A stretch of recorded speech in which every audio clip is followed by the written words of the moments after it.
Nfununa nga mpuuna malungu wakati mu kutagala nga nninga omunyageko emu.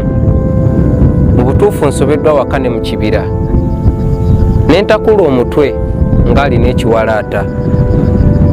Noonya ngeri ki oba nnoonya wa na butya bwe nnyinza funamu bigambo bipya nga byanjawulo nkutegeeze nti nkwagala era bikumatize bisukkulume ku ebyo byonna bye nnali nkugambye.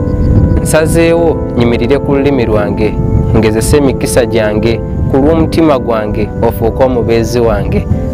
Wadde byenjogera byalifaanana n'ebyabalala naye nzizeemu engeri y'okubisengeka mu mutima gwo bikole ng'eddagala ku ebyo ebiwundu bye bakutuusaako ne bikubalagala. Wootali ne bwengaaya tombuuza buwoomi bwa mmere yonna kubanga mu nsi onsingira buli kyonna. Wadde nga Katonda yatonda bingi ewange olinna lulungi tewali akusinga bulungi. Nzize kuwa mukwano gwe nnina mu bungi. Kkiriza abalala mbalabe nga basajja bannange nga maze okukkiriza nti okkiriza obeere munnange. Mukwano nsaba okyaleko ewange n'osooka okakasa omutima gwange gwe guyaayaana okufuula omwagalwa wange.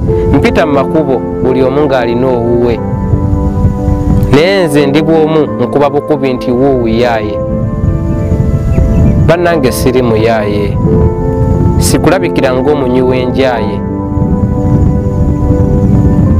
Ebyokwagala mukwano njaayaanye mu butuufu ntaaye. Nkusaba okkirize sinze ayaayaana enviiri zange si ze zikwagala wabula omutima gwange gwe guyaayaana nkwagala ebitenkanika.